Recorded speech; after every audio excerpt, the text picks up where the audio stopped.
Hello friends, welcome to Chitrakoot academy.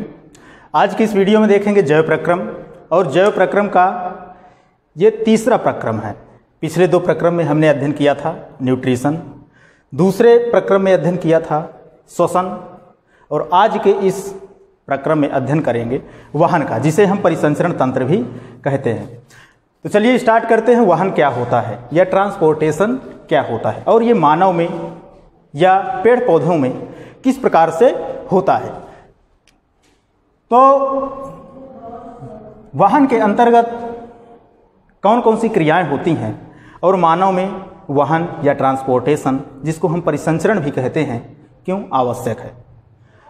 तो देखते हैं। खून के द्वारा सभी आवश्यक सामग्री, खून एक माध्यम का काम करता है। वहन करने के लिए खून एक माध्यम होता है, और उस खून के द्वारा आवश्यक सामग्री को पूरे शरीर में भेजना तथा वर्ज्य पदार्थों मतलब अपशिष्ट पदार्थों को बाहर निकालने में सहयोग करना ट्रांसपोर्टेशन कहलाता है। आप ये बातें समझ रहे होंगे कि वहन क्या होता है। खून के द्वारा सभी आवश्यक पदार्थ, शरीर को शारीरिक क्रियाकलापों को करने के लिए जिन पदार्थों की आवश्यकता होती है, उनके वहन का काम या ट्रांसपोर्टेशन का काम खून करता है। और जो अपशिष्ट पदार्थ होते हैं शरीर में, उनको बाहर निकालने का काम भी खून ही करता है। जैसे कि हम श्वसन के माध्यम से ऑक्सीजन को ग्रहण करते हैं, शरीर की सभी कोशिकाओं तक ऑक्सीजन को पहुंचाने का काम खून करता है, और उन कोशिकाओं से जो कार्बन डाइऑक्साइड ऊर्जा प्राप्त करने के बाद अपशिष्ट पदार्थ के रूप में निकलती है, उस कार्बन डाइऑक्साइड को पुनः खून के माध्यम से शरीर के बाहर निकालने की प्रक्रिया वहन के अंतर्गत होती है। तो आपको ये समझ में आया होगा कि वहन क्या होता है। हमारे शरीर में भोजन से प्राप्त पोषक तत्व जैसे कि ऑक्सीजन, कार्बन डाइऑक्साइड आदि सारे पदार्थ, ऑक्सीजन, कार्बन डाइऑक्साइड, ये सारे पदार्थ रुधिर के द्वारा ही सभी अंगों में पहुंचाया जाता है। जैसा कि स्टार्टिंग में ही हमने आपको बताया था कि मानव में या जीवों में आवश्यक पदार्थों को एक स्थान से दूसरे स्थान तक या एक कोशिका से दूसरी कोशिकाओं तक पहुंचाने का एक माध्यम जो होता है वो रक्त होता है। रक्त के माध्यम से ही सभी कोशिकाओं तक आवश्यक पदार्थों की आपूर्ति की जाती है, और अपशिष्ट पदार्थों को ब्लड के माध्यम से ही बाहर निकाला जाता है। इसके लिए हमारे पूरे शरीर में रुधिर नलियों का एक परिपथ होता है। अब ब्लड एक माध्यम का काम करता है, लेकिन ब्लड को एक परिपथ की आवश्यकता होती है। अगर उसे रास्ता नहीं मिलेगा या परिपथ नहीं मिलेगा, तो वो किस प्रकार से ट्रांसपोर्टेशन का काम करेगा या वहन का काम करेगा। इसीलिए हमारे संपूर्ण शरीर में एक प्रकार का परिपथ जो कि रुधिर नलियों का होता है मौजूद होता है, तथा हमारा हृदय एक पंप की तरह काम करता है। या आप कह सकते हैं कि ट्रांसपोर्ट के लिए जब रक्त आवश्यक पदार्थों को लेकर शरीर की सभी कोशिकाओं तक पहुंचता है, तो उसको धक्का देने का काम हमारा हृदय करता है, या उस ब्लड को पंप करने का काम हृदय का होता है, जिससे कि रुधिर इन नलियों के द्वारा, जो उसे एक परिपथ प्राप्त है, उन नलियों के द्वारा सभी जगह तक, अर्थात सभी ऊतकों तक या कोशिकाओं तक या सभी अंगों तक आवश्यक पदार्थों की आपूर्ति की जा सके। आपको ये समझ में आया होगा कि मानव शरीर में वहन का काम या वहन का माध्यम क्या है। मानव शरीर में वहन का माध्यम रक्त है, और इसे जिस परिपथ की आवश्यकता होती है या वहन करने के लिए, ट्रांसपोर्ट करने के लिए जिस परिपथ की आवश्यकता होती है, वह परिपथ रुधिर नलियों का बना होता है। आगे देखते हैं कि ये नलिकाएं क्या होती हैं, या रुधिर वाहिकाएं, ब्लड वेसल्स क्या होती हैं।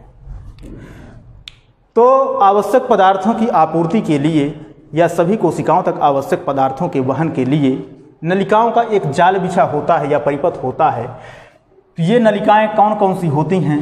पहली होती हैं वेन्स, दूसरी आर्टरीज। अब देखते हैं वेन्स, जिसे कि महाशिरा कहा जाता है, ये क्या होती हैं, इनका काम क्या होता है। रुधिर वाहिका जो पूरे शरीर से विऑक्सीजनित, डीऑक्सीजनेटेड, इसका अर्थ आप समझेंगे। रुधिर वाहिका ब्लड सेल्स जो पूरे शरीर से विऑक्सीजनित या डीऑक्सीजनेटेड ब्लड को हृदय तक ले जाती है, अर्थात शरीर की सभी कोशिकाओं से जो ऑक्सीजन अवशोषित कर ली गई है और कार्बन डाइऑक्साइड को उत्सर्जित किया गया है ब्लड में, उस ब्लड को हृदय तक, उस ब्लड को शरीर की सभी कोशिकाओं से उस ब्लड को डीऑक्सीजनेटेड ब्लड को हृदय तक पहुंचाने का काम कौन करता है? महाशिरा करती हैं। शिराएं विभिन्न अंगों से रुधिर एकत्र करके वापस हृदय में लाती हैं। शिराएं इन कोशिकाओं के द्वारा उत्सर्जित कार्बन डाइऑक्साइड युक्त ब्लड को पुनः से हृदय में लाने का काम करती हैं। कौन? वेन्स। ये इधर आर्टरीज हैं और ये वेन्स हैं या महाशिरा या शिराएं। उनमें मोटी भित्ति की आवश्यकता नहीं है क्योंकि इसमें कम दाब होता है। जैसे कि अगर किसी चीज़ को धक्का दिया जाएगा तो वो ज़्यादा प्रेशर के साथ आगे बढ़ेगा। जैसे अगर आप एक बॉल को ऊपर की ओर उछालेंगे तो उसको ऊपर उछालने के लिए आपको बल की आवश्यकता ज़्यादा पड़ेगी, या आप उसे जब फोर्स के साथ ऊपर फेंकेंगे तभी जाएगा, लेकिन जब उसे वापस आना होगा तो वो अपने आप ही नीचे आ जाएगा। उसी प्रकार जब ऑक्सीजनित या ऑक्सीजन युक्त ब्लड को शरीर की सभी कोशिकाओं तक पंप करने का काम किया जाता है, उस समय उसका दाब ज़्यादा होता है। लेकिन जब वही ब्लड जो कि कार्बन डाइऑक्साइड युक्त है या शरीर की सभी कोशिकाओं से वापस पुनः हृदय में आता है तो उसका दाब कम होता है। शिराओं में रुधिर को एक ही दिशा में प्रवाहित करने के लिए वाल्व लगे होते हैं। इन शिराओं में जब हृदय में ब्लड इकट्ठा होता है तो इन शिराओं में एक प्रकार की वाल्व लगी होती है। जैसे कि आप साइकिल के टायर में या गाड़ियों के टायर में आपने अक्सर देखा होगा, आपने साइकिल के टायर में ज़रूर देखा होगा कि उस पर एक वाल्व लगी होती है। जब आप पंप से या फिर मशीन से उसमें हवा भरते हैं तो उसमें हवा एक दिशा की ओर ही जाती है, एक दिशा की ओर ही जाती है और वाल्व लगी होने के कारण पुनः उस दिशा से वापस नहीं आ पाती है और टायर में हवा रुक जाती है। उसी प्रकार से शिराओं में रुधिर को एक ही दिशा में प्रवाहित करने के लिए वाल्व होते हैं, अर्थात इनमें सिर्फ एक ही दिशा में रुधिर को प्रवाहित किया जा सकता है। अब देखेंगे धमनी। अभी आपने देखा आर्टरी या महाशिरा, आर्टरी, शिराएं जिन्हें बोलते हैं,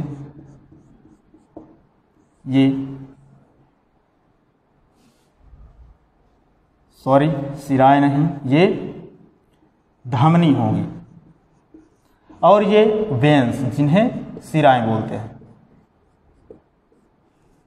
ध्यान देंगे आप। वे रुधिर वाहिकाएं या ब्लड वेसल्स जो हृदय से ऑक्सीकृत ऑक्सीजन से युक्त रुधिर को, भाषा समझेंगे आप, वे रुधिर वाहिकाएं, वे ब्लड वेसल्स जो हृदय से ऑक्सीजन या ऑक्सीजन से युक्त ऑक्सीजनेटेड रुधिर को पूरे शरीर के विभिन्न अंगों तक पहुंचाती हैं, धमनी कहा जाता है। क्या कहा जाता है? धमनी। और जो शिराएं शरीर की सभी कोशिकाओं से ब्लड को, शरीर की सभी कोशिकाओं से ब्लड को हृदय में पहुंचाने का काम करती हैं, उन्हें वेन्स कहा जाता है। और जो हृदय से ऑक्सीजन युक्त ब्लड को शरीर के विभिन्न अंगों तक पहुंचाने का काम करती हैं, उन्हें क्या कहा जाता है? आर्टरी। ये आप ध्यान देंगे। धमनी की भित्ति मोटी व लचीली होती है क्योंकि रुधिर हृदय से उच्च दाब से निकलता है। जैसे कि अभी हमने आपको पहले बताया था कि जब बॉल को ऊपर फेंका जाता है तो ज़्यादा फोर्स की आवश्यकता होती है। उसी प्रकार जब हृदय से रुधिर को पंप किया जाता है शरीर की सभी कोशिकाओं तक पहुंचाने के लिए, उस समय रुधिर का प्रेशर, दाब अधिक होता है। इसीलिए धमनी की भित्तियां मोटी और लचीली होती हैं। अगर लचीली नहीं होंगी और उसमें ज़्यादा प्रेशर दिया जाएगा या ज़्यादा वेग के साथ, ज़्यादा दाब के साथ उस पर रक्त प्रवाहित होगा तो धमनियाँ फट सकती हैं। इसलिए ये धमनियाँ मोटी होती हैं जिससे कि हृदय के द्वारा पंप किए गए ब्लड के दाब को और वेग को सह सकें। लचीली होने के कारण ये फटती नहीं हैं। आगे देखते हैं, किसी अंग या ऊतक तक पहुंचकर धमनी उत्तरोत्तर छोटी छोटी वाहिकाओं में विभक्त हो जाती है। जैसे कि आप इस चित्र के माध्यम से देखेंगे, ये धमनियां जो कि इधर आप लाल रंग की धमनियों को देख रहे हैं, ये धमनियां जैसा कि किसी अंग या ऊतक तक पहुंचकर धमनी उत्तरोत्तर छोटी छोटी वाहिकाओं में विभक्त हो जाती हैं। ये आप देख रहे होंगे, छोटी छोटी वाहिकाओं में विभक्त हो जाती है। ये धमनी आई और किसी अंग तक पहुंचकर छोटी छोटी वाहिकाओं में ये पुनः विभक्त हो जाती है ताकि सभी कोशिकाओं को ऑक्सीकृत या ऑक्सीजन युक्त ब्लड मिल सके। इसकी आवश्यकता क्यों होती है कि ये धमनियाँ शरीर की कोशिकाओं तक पहुंचकर छोटी छोटी वाहिकाओं में विभाजित हो जाती हैं। विभाजन का कारण यही है कि सभी कोशिकाओं को समान मात्रा में ऑक्सीजन युक्त रक्त मिल सके। सबसे छोटी वाहिकाओं की भित्ति एक कोश की मोटी होती है और रुधिर एवं आसपास की कोशिकाओं के मध्य पदार्थों का विनिमय इसी पतली भित्ति के द्वारा होता है। जो वहाँ पर मौजूद कोशिकाएं होती हैं उनमें ब्लड का वितरण या ऑक्सीजन युक्त रक्त का वितरण इन्हीं पतली भित्तियों के द्वारा होता है। कोशिकाएं तब आपस में मिलकर शिराएं बनाती हैं तथा रुधिर को अंग या ऊतक से दूर पुनः ऑक्सीकृत होने के लिए हृदय में पहुंचाया जाता है। आप इधर देखेंगे कि ये धमनियों के माध्यम से जब रक्त, ऑक्सीजन युक्त रक्त कोशिकाओं या अंगों तक या ऊतकों तक पहुंचता है और जब ये कोशिकाओं को प्राप्त हो जाता है तो इधर से वेन्स के माध्यम से इस ब्लड को, वेन्स के माध्यम से या शिराओं के माध्यम से इस ब्लड को इकट्ठा करके पुनः हृदय में पहुंचाने का काम किया जाता है। तो आप समझ गए होंगे कि जो वेन्स होती हैं या शिराएं होती हैं वे ब्लड को शरीर की कोशिकाओं से हृदय तक पहुंचाने का काम करती हैं और जो धमनियां होती हैं वो हृदय से ऑक्सीजन युक्त रक्त को कोशिकाओं तक पहुंचाने का काम करती हैं। अभी आपने देखा शिराओं को, धमनियों को और ये किस प्रकार से कार्य करती हैं। अब देखते हैं हृदय किस प्रकार से कार्य करता है, ब्लड को किस प्रकार से ऑक्सीजन युक्त करता है और किस प्रकार से पंप करता है। तो हृदय की क्रिया भी देखेंगे। हमारा हृदय एक पेशीय अंग है जो मुट्ठी के आकार का होता है। आप हृदय की संरचना देखकर समझ सकते हैं कि ये एक मुट्ठी के आकार का होता है। आप जब मुट्ठी बंद करेंगे तो हृदय मुट्ठी की भांति दिखता है।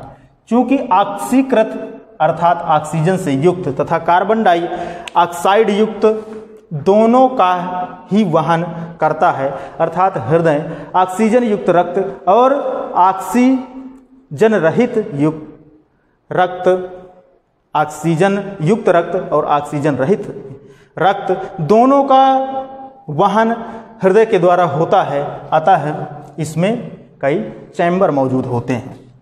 जब दोनों का वहन करता है, अतः दोनों तरह का खून आपस में मिलने से रोकने के लिए हमारा हृदय कई कोष्ठों में बना होता है।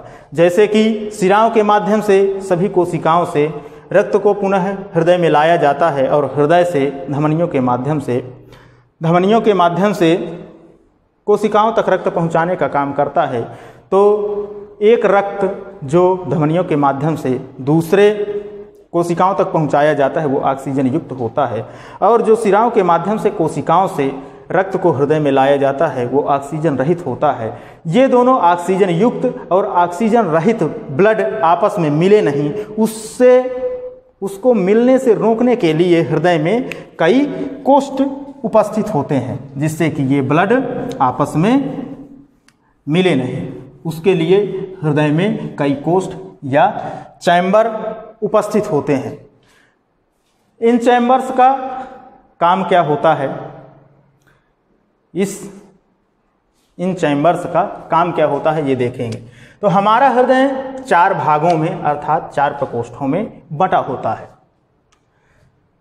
दायां आलिंद, दायां निलय, बायां आलिंद और बायां निलय, 4 भाग में हमारा हृदय बटा होता है। हृदय के दाएं भाग के ऊपरी को प्रकोष्ठ को दायां आलिंद कहा जाता है या राइट एट्रियम कहा जाता है।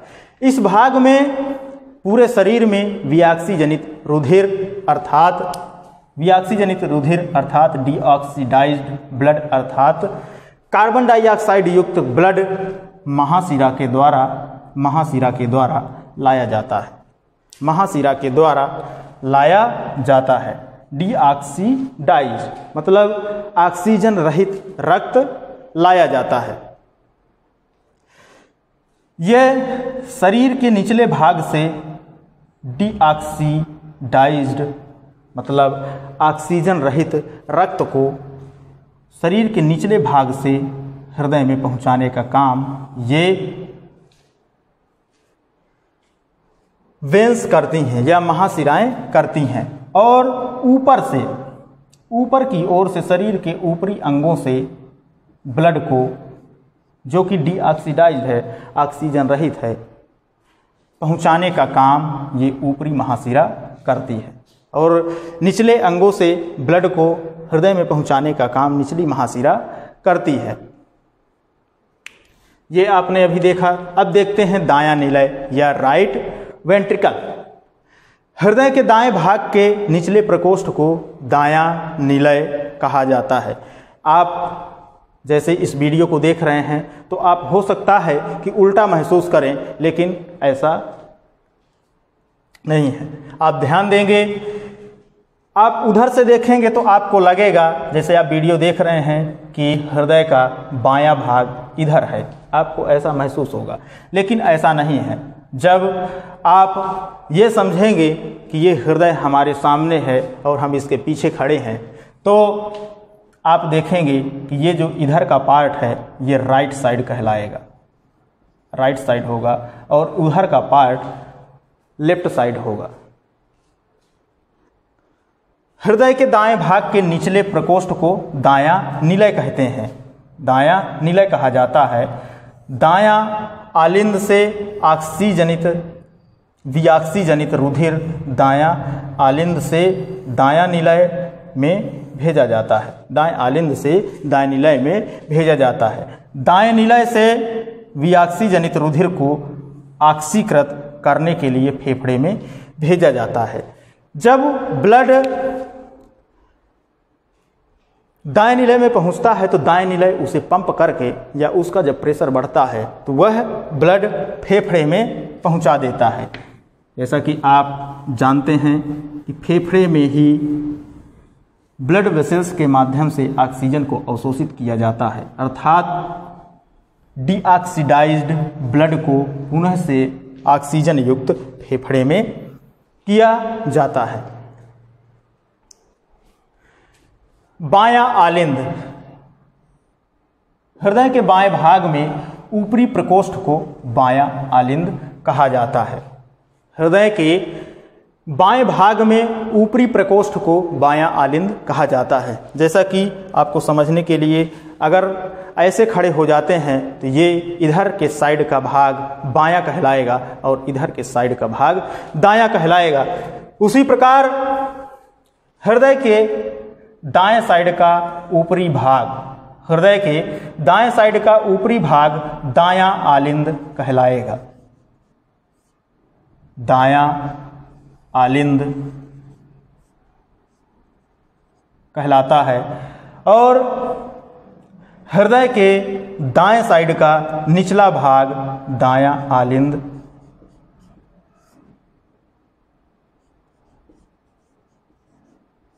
हृदय के दाएं साइड का ऊपरी भाग दायां आलिंद और हृदय के दाएं साइड का नीचे वाला भाग दायां निलय, जबकि हृदय के बाएं भाग का ऊपरी भाग, जैसे कि यहाँ से अगर आप डिवाइड कर देंगे तो हृदय के बाएं साइड का ऊपरी भाग बायां आलिंद, बायां आलिंद, जबकि हृदय के बाएं साइड का निचला भाग बायां निलय। अब आपको समझ में आ गया होगा कि हृदय के दाएं साइड का ऊपरी भाग दायां आलिंद कहलाएगा और हृदय के बाएं साइड का ऊपरी भाग बायां आलिंद कहलाएगा, और हृदय के दाएं साइड का निचला भाग दायां निलय और हृदय के बाएं साइड का बायां भाग बायां निलय कहलाएगा। आप और आसान भाषा में समझ सकते हैं कि अगर हृदय को 20 से डिवाइड कर दिया जाए तो ऊपर का भाग आलिंद कहलाता है और नीचे का भाग निलय कहलाता है। ये आपको जरूर समझ में आया होगा कि हृदय को यदि 20 से डिवाइड कर दिया जाए तो ऊपर का भाग आलिंद कहलाएगा और नीचे का भाग निलय कहलाएगा। अब ऊपर का भाग जब आलिंद कहलाएगा उसको आप पुनः 20 से ऐसे डिवाइड करेंगे तो दायां बायां अपने आप समझ में आ जाएगा। तो आप समझ चुके होंगे कि दायां आलिंद, दायां निलय, बायां आलिंद, बायां निलय किधर उपस्थित होते हैं और इनका काम देखते हैं। हृदय के बाएं भाग में ऊपरी प्रकोष्ठ को बायां आलिंद कहते हैं। हृदय के बाएं भाग के ऊपरी प्रकोष्ठ को, ऊपरी कक्ष को बायां आलिंद कहते हैं। फेफड़े से ऑक्सीकृत रुधिर हृदय के इस भाग बाएं आलिंद में आता है, बाएं आलिंद में आता है। इसमें ऑक्सीजन युक्त ब्लड आता है। बायां निलय, बायां निलय ये रहा बायां निलय। हृदय के बाएं भाग का निचला प्रकोष्ठ बायां निलय कहलाता है और बायां आलिंद से ऑक्सीजन युक्त रुधिर बाएं निलय में आता है, बाएं निलय में आता है तथा यहाँ से महाधमनी के द्वारा यह ऑक्सीजन युक्त ब्लड पूरे शरीर में के विभिन्न भागों तक भेजा जाता है। आप एक बार इसकी क्रियाविधि और देखेंगे। यहाँ पर सिराएं होती हैं या महाशिरा होती है। शरीर के निचले भाग से, शरीर के निचले अंगों से ब्लड को इस महाशिरा के द्वारा दाएं निलय में पहुंचाया जाता है और शरीर के ऊपरी भाग के अंगों से महाशिरा के द्वारा जो ऑक्सीजन रहित ब्लड होता है इस महाशिरा के द्वारा दाएं आलिंद में पहुंचाया जाता है। यहाँ पर एक वाल्व लगी होती है, तो जब दाएं आलिंद का ऊपर से प्रेशर बढ़ता है तो ये ब्लड इस वाल्व के माध्यम से दाएं निलय में आता है और दाएं निलय से यहाँ पर एक वाल्व लगी होती है, और जब दाएं निलय का प्रेशर बढ़ता है या दबाव बढ़ता है तो ये वाल्व खुल जाती है और इस दाएं निलय से ऑक्सीजन रहित ब्लड इस माध्यम से फुफ्फुस धमनियों तक पहुंच जाता है, फुफ्फुस धमनियों तक पहुंचता है या फेफड़े तक ब्लड पहुंच जाता है। और उस फेफड़े में जब ब्लड को पुनः से ऑक्सीजन मिलती है या ब्लड ऑक्सीजन युक्त होता है तो इन फुफ्फुस शिराओं के माध्यम से ब्लड बाएं आलिंद में प्रवेश करता है। ऑक्सीजन युक्त ब्लड इस बाएं आलिंद में प्रवेश करता है और इस बाएं आलिंद में प्रवेश करने के पश्चात इसके जस्ट नीचे बायां निलय उपस्थित होता है। जब इस बाएं निलय में ब्लड पहुंचता है, जब बाएं निलय में ब्लड पहुंचता है तो बायां निलय का जब प्रेशर बढ़ता है तो ये इस मार्ग के माध्यम से या महाधमनी के माध्यम से ब्लड को पुनः शरीर की सभी कोशिकाओं तक ऑक्सीजन युक्त ब्लड पहुंचाया जाता है।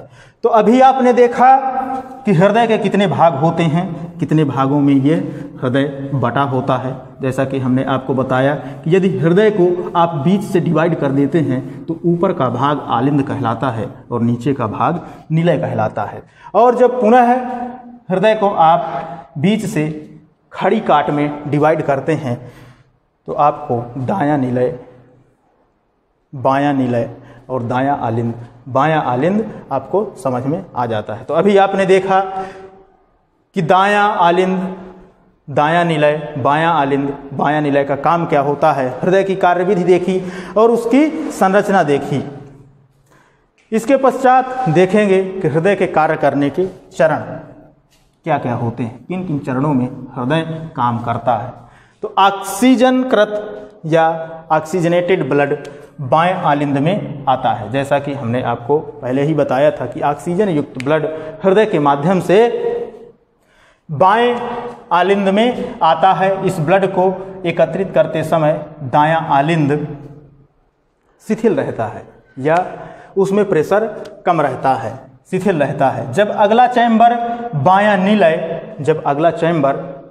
निलय फैलता है तो यह संकुचित हो जाता है, अर्थात ऊपर वाला भाग आलिंद संकुचित हो जाता है, जिससे ब्लड बायां निलय में स्थानांतरित हो जाता है, बाएं निलय में पहुंच जाता है। अपनी बारी पर जब पेशी बायां निलय लेफ्ट वेंट्रिकल संकुचित होता है तब ब्लड महाशिरा के द्वारा शरीर में पंप हो जाता है। तो आपने हृदय के कार्य करने की चरण को देखा। आप इसको एक बार फिर से रिवाइज कर लीजिएगा, एक बार खुद से इस भाषा को पढ़िएगा और यदि समझ में ना आए तो वीडियो को थोड़ा सा बैक करिएगा और पुनः देखिएगा। ऊपर वाला दायां कोष्ठ, आपको संरचना तो मालूम ही होगी, संरचना को भी आपने बड़े ध्यान से देखा था। ऊपर वाला दायां कोष्ठ, ये जैसे ये जो दायां आलिंद है, दायां आलिंद जब फैलता है, ये दायां आलिंद जब फैलता है तो शरीर से भी ऑक्सीजनित ब्लड इसमें आ जाता है। जैसा कि हमने आपको बताया था कि दाएं आलिंद में शरीर के ऊपरी अंगों का ब्लड आता है और दाएं निलय में शरीर के निचले अंगों से ब्लड पहुंचता है।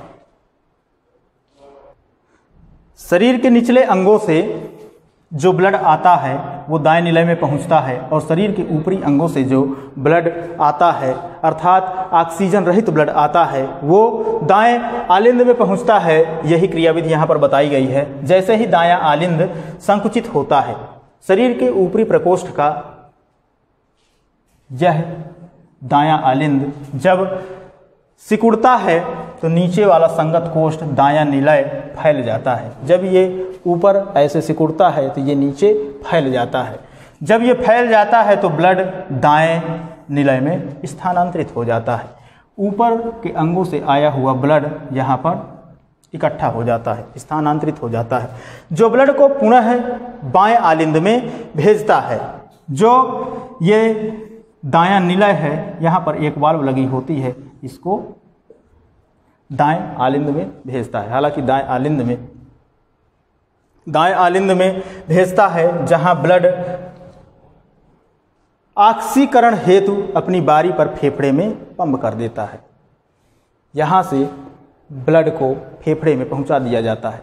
जैसा कि आप जानते हैं कि फेफड़े में ही ब्लड में ऑक्सीजन मिलती है या ब्लड का ऑक्सीकरण होता है, ऑक्सीजन से युक्त होता है, तो हृदय में पंप कर देता है। फेफड़ा ब्लड को ऑक्सीजनित निलय में आकर पुनः शरीर में चला जाता है। जब फेफड़े में वह ब्लड ऑक्सीजन युक्त हो जाता है तो दाएं आलिंद में आता है, दाएं आलिंद में नहीं, बाएं आलिंद में इन सिराओं के माध्यम से, फुफ्फुस सिराओं के माध्यम से प्रवेश करता है। और जब बाएं आलिंद का प्रेशर बढ़ता है तो यह ब्लड बाएं निलय में प्रवेश कर जाता है। बाएं निलय में जब प्रवेश करता है और बाएं निलय का प्रेशर बढ़ने पर यह महाधमनी के द्वारा शरीर की सभी कोशिकाओं तक पहुंचा दिया जाता है या हृदय के माध्यम से पंप कर दिया जाता है। तो आपने देखा ब्लड किस प्रकार से हृदय के माध्यम से पंप किया जाता है, किन कोष्ठों में आता है और कौन सा ब्लड ऑक्सीजन युक्त होता है और कौन सा ब्लड ऑक्सीजन रहित होता है और इसकी क्रियाविधि किस प्रकार से होती है। आलिंद तथा निलय के बीच में वाल्व लगा होता है। यहाँ पर आप वाल्व को खुलते और बंद होते हुए देख रहे होंगे। इस ग्राफिक्स के माध्यम से आप ब्लड को खुलते और बंद होते हुए देख रहे होंगे। ये जो तीर के निशान आपको दिख रहे हैं, ये शरीर के निचले भाग से ऑक्सीजन रहित ब्लड को पहुंचाने का काम करते हैं और ये शरीर के ऊपरी अंगों से ऑक्सीजन रहित ब्लड को पहुंचाने का काम हृदय में करते हैं। जब ऊपरी कोष्ठ का प्रेशर बढ़ता है तो निचले कोष्ठ में यह ब्लड स्थानांतरित होता है और जब निचले कोष्ठ का प्रेशर बढ़ता है तो यह ब्लड फेफड़े में पहुंचता है। फेफड़े में ब्लड में ऑक्सीजन मिलने के पश्चात यह बाएं आर्टियम में पहुंचता है और इस वाल्व के माध्यम से लेफ्ट वेंट्रिकल में ब्लड आता है और जब लेफ्ट वेंट्रिकल का प्रेशर बढ़ता है तो यह महाधमनी के द्वारा शरीर की सभी कोशिकाओं में पहुंचा दिया जाता है। तो आपने विस्तार पूर्वक देखा कि ट्रांसपोर्टेशन क्या होता है। हालांकि वीडियो काफ़ी लंबा हो जाएगा तो इस वीडियो को यहीं पर ख़त्म करते हैं और नेक्स्ट पार्ट में देखते हैं कि ब्लड में उपस्थित प्लेटलेट्स का अनुरक्षण किस प्रकार से होता है और आगे का चैप्टर कंटिन्यू रखेंगे। तो आज के इस वीडियो में यहीं तक और आज के इस वीडियो का सवाल, आपको यदि वीडियो पसंद आ रहा हो, आपके समझ में आ रहा हो, तो आप इस चित्रकूट एकेडमी के यूट्यूब चैनल को सब्सक्राइब करें, वीडियो को लाइक करें, दोस्तों के साथ शेयर करें और जुड़े रहें चित्रकूट एकेडमी के साथ। ऑक्सीजन युक्त ब्लड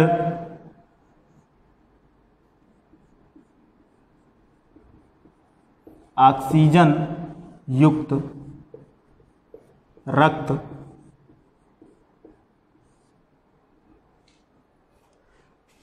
को शरीर की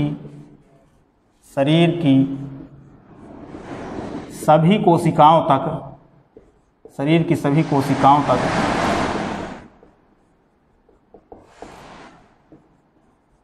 पहुंचाने का काम कौन करता है?